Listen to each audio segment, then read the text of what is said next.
Iran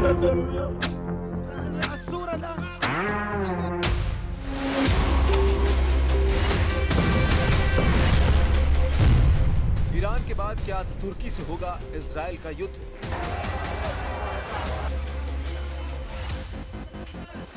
जिस तरह Iran की मिसाइलों ने तोड़ा था नेतन्याहू का एयर डिफेंस, क्या इजरायली शहरों पर वैसे ही हमला करने को तैयार हो रहे हैं एर्दोआन? खामनेई के बाद क्या तुर्की के बम से दहलेंगे तेल अवीव और हाइफा?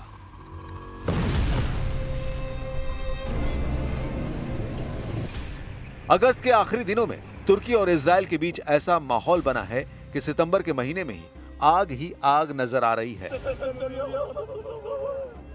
लगातार बमबारी और 63,000 लोगों की मौत के बाद जब नेतन्याहू के टैंक गाजा प्लान को अंजाम देने के लिए हमला करने वाले हैं, तब तुर्की एक बड़ा फैसला करने को मजबूर हो गया और इसीलिए एर्दोआन ने ऐलान किया है कि तुर्की ने इजराइल के साथ सभी आर्थिक रिश्ते तोड़ दिए हैं। तुर्की ने अपना एयर स्पेस इजरायली विमानों के लिए बंद कर दिया है। तुर्की ने अपने बंदरगाहों पर इजरायली जहाजों की एंट्री पर पाबंदी लगा दी है। तुर्की ने अपने जहाजों को भी इजरायली बंदरगाहों पर जाने की इजाजत देने से मना कर दिया है।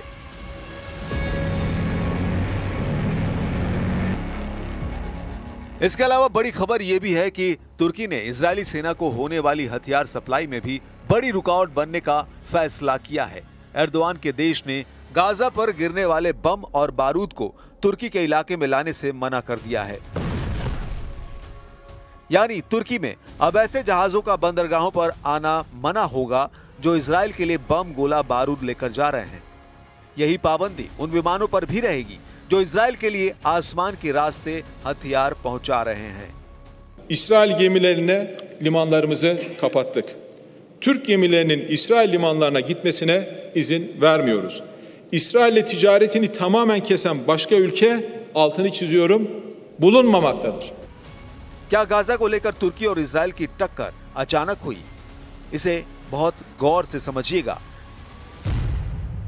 7 अक्टूबर 2023 में जब हमास ने इजराइल पर हमला किया और उसके बाद जब इजराइल ने गाजा पर बमबारी शुरू की तो तुर्की के लिए हालात सामान्य रहे। एर्दोआन कभी फिक्र में नजर नहीं आए क्योंकि उनकी सभी वार्निंग नाकाम साबित हुई। इसके बाद एर्दोआन पैनिक में नजर आने लगे क्योंकि गाजा में हजारों लाशें देखने के बाद भी तुर्की इजराइल कुछ करने में फेल साबित होता रहा। लेकिन अब 63,000 लोगों की मौत और युद्ध के 700 दिनों बाद जब एर्दोआन को एहसास हुआ कि पानी नाक के ऊपर ही नहीं पहुंच गया, अब पूरा का पूरा चेहरा पानी के अंदर है। गाजा को लेकर एर्दोआन का एहसास 700 दिन बाद जागा है। एर्दोआन की नींद अचानक खुली है। उनको एहसास हो गया है कि पानी तो नाक के ऊपर पहुंच गया है। यह बात साफ है कि गाजा में बमबारी को लेकर तुर्की और इजराइल के रिश्ते लगातार बिगड़ते जा रहे हैं और अब तुर्की इजराइल की उस फहरिस्त में शामिल होता जा रहा है जिसमें अभी ईरान और यमन है। लेकिन गाजा में बमबारी के साथ साथ सीरिया में इजराइल के बढ़ते दखल ने एर्दोआन को एहसास दिला दिया है कि ईरान पर अटैक के बाद उनका नंबर हो सकता है। इसलिए अब उन्होंने गाजा को लेकर इजराइल को नया फ्रंट दिखा दिया है। İsrail'in bugün Gazze'deki Nasır Hastanesi'ne düzenlediği vahşi saldırıda 5'i gazeteci, en az 20 Filistinli şehit oldu.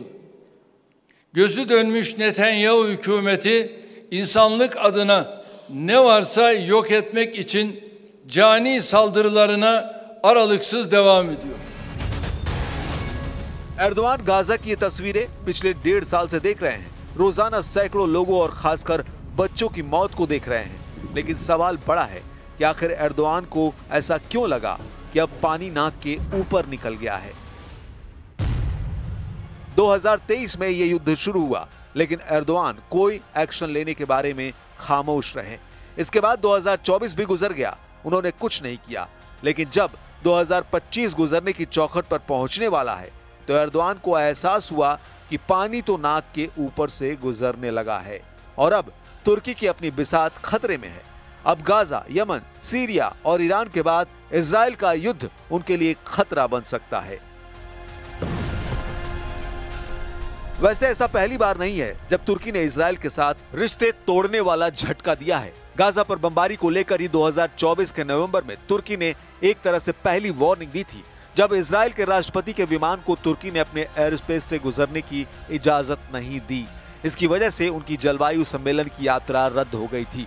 फिर मई 2025 में भी इजराइल के प्रधानमंत्री बेंयामिन नेतन्याहू को बाकू दौरा रद्द करना पड़ा, क्योंकि तुर्की ने उन्हें ओवरफ्लाइट की इजाजत नहीं दी थी। इसलिए अब तुर्की में कहा जा रहा है कि गाजा में सबका बदला लेगा हमारा एर्दोआन। इसलिए तुर्की ने इजराइल से आर्थिक रिश्ते तोड़ दिए हैं, अपना एयर स्पेस इजरायली विमानों के लिए बंद कर दिया है, अपने बंदरगाहों पर इजरायली जहाजों की एंट्री पर पाबंदी लगा दी है और एर्दोआन ने अपने जहाजों को भी इजरायली बंदरगाहों पर जाने की इजाजत देने से मना कर दिया है।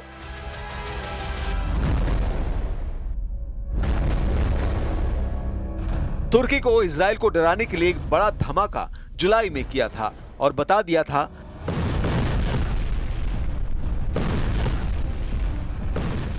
कैसा धमाका, ऐसी तबाही, ऐसे कपा देने वाला ब्लास्ट। अब एर्दोआन का बम तैयार है।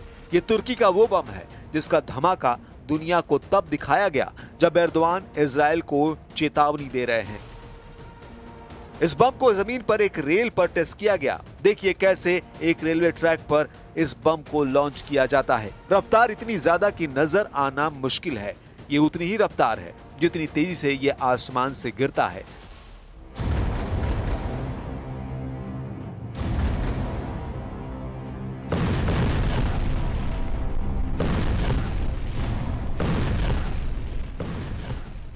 और फिर सामने रखी 7 मीटर चौड़ी कंक्रीट की दीवार पर यह धमाका करता है।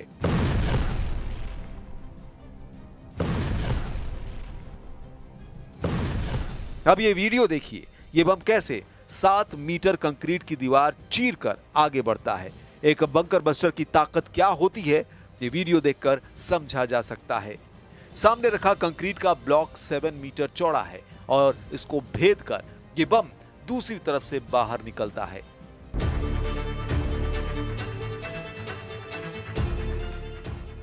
अब देखिए तुर्की के बम ने कंक्रीट के टारगेट को किस तरह तबाह किया। तुर्की का यह super bunker buster bomb 7 metre की कंक्रीट को भेद कर आगे बढ़ता है और फिर धमाका करता है।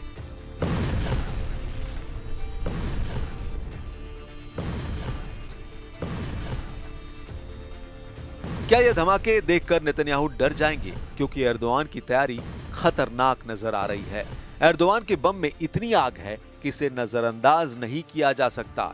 इस वक्त सीरिया से लेकर गाजा तक तुर्की और इजराइल आमने सामने नजर आ रहे हैं।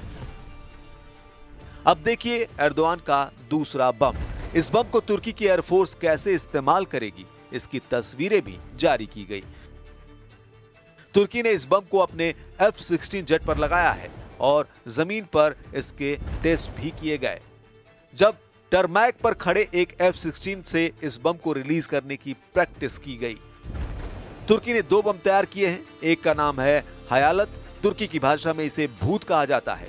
दूसरे बम का नाम है गजब यानी गुस्सा। एर्दोआन पूरी दुनिया को तुर्की का बनाया गया भूत बम भी दिखा रहे हैं और गजब यानी गुस्सा भी दिखा रहे हैं। ये दोनों कन्वेंशनल यानी गैर परमाणु बम हैं। ये दोनों बंकर बस्टर बम हैं और दोनों ही करीब 1000 किलो वजन के हैं। ये दोनों ही बम बहुत ज्यादा खतरनाक हैं। दोनों ही F-16 जैसे विमान से लॉन्च किए जा सकते हैं। गजब बम, जिसके तुर्किश भाषा में मायने होते हैं गुस्सा। क्या ये एर्दोआन का गुस्सा है जो इजराइल पर फूटेगा? माना जा रहा है कि तुर्की के दोनों बम अब एर्दोआन को बड़े युद्ध के लिए तैयार कर चुके हैं। तुर्की का दावा है कि गजब बम 2 किलोमीटर के दायरे में सब कुछ तबाह कर देगा। यह अमेरिका के MK-84 और मार्क 84 बंकर बस्टर से 3 गुना ज्यादा ताकतवर बताया जा रहा है। नेटो देशों के मुख्य हथियारों में से एक MK-84 बम 3.5 मीटर चौड़ी कंक्रीट को भेद सकता है, जबकि तुर्की का गजब बम 7 मीटर चौड़ी कंक्रीट को चीरकर दिखा चुका है। दोनों ही बम का वजन 1000 किलो से कुछ ही कम है। दोनों को विमानों से लॉन्च किया जाता है। धमाके के दौरान गजब बम से करीब 10,000 बॉम्बलेट्स यानी विशेष घातक कण चारों तरफ फैल जाते हैं। ये कण 10 अलग अलग तरह के घातक टुकड़ों में बदलकर भयानक तबाही फैलाते हैं। गजब बम को सिर्फ एक हथियार नहीं बल्कि तुर्की की डिफेंस इंडस्ट्री में एक क्रांति कहा जा रहा है और इससे एर्दोआन का जोश बहुत बढ़ा हुआ है। जून 2025 में तुर्की के राष्ट्रपति रजिब तैयब एर्दोआन ने कहा था कि वो तुर्की की सेना को इतनी ताकतवर बनाना चाहते हैं कि कोई देश उस पर हमले की हिम्मत ना करे। सवाल है कि क्या एर्दोआन का ये मैसेज इजराइल के लिए माना जाए, क्योंकि तुर्की अब ऐसे बम और मिसाइल तैयार कर रहा है जिसके दायरे में इजराइल आराम से होगा।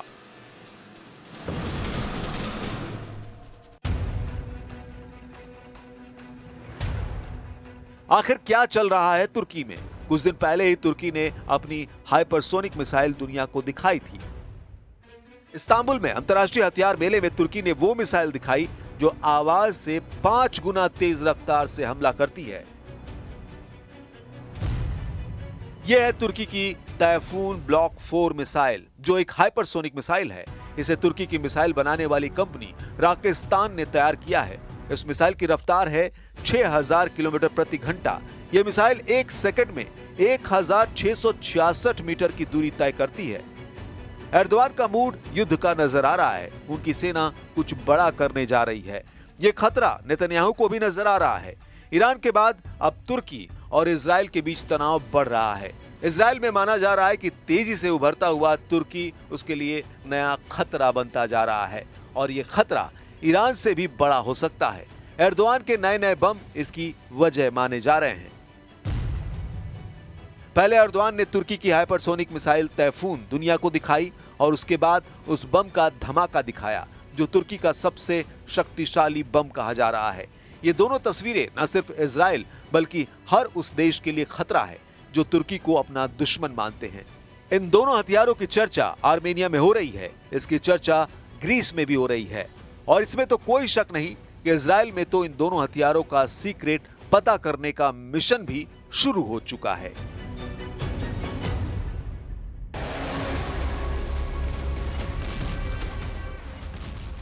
अब गाजा को लेकर नेतन्याहू और एर्दोआन की टक्कर शुरू हो चुकी है। जिस तरह ईरान की मिसाइलों ने तोड़ा था नेतन्याहू का एयर डिफेंस, क्या इजरायली शहरों पर वैसे ही हमला करने को तैयार हो रहे हैं एर्दोआन? सवाल है कि क्या ईरान के बाद तुर्की से होगा इजराइल का युद्ध? क्या खामेनेई के बाद तुर्की के बम से दहलेंगे तेल अवीव और हाइफा? इजराइल बार बार कहता रहा है कि तुर्की में हमास के वरिष्ठ नेता आराम से आते जाते रहे हैं, तुर्की में बड़े बड़े अधिकारियों से मुलाकात करते रहे हैं। इजराइल की खुफिया एजेंसियां दावा करती रही हैं कि तुर्की में हमास का कमांडर पोस्ट भी काम करता है, जिसके जरिए हमास में भर्ती की जाती है और हमास के ऑपरेशन भी कंट्रोल किए जाते हैं।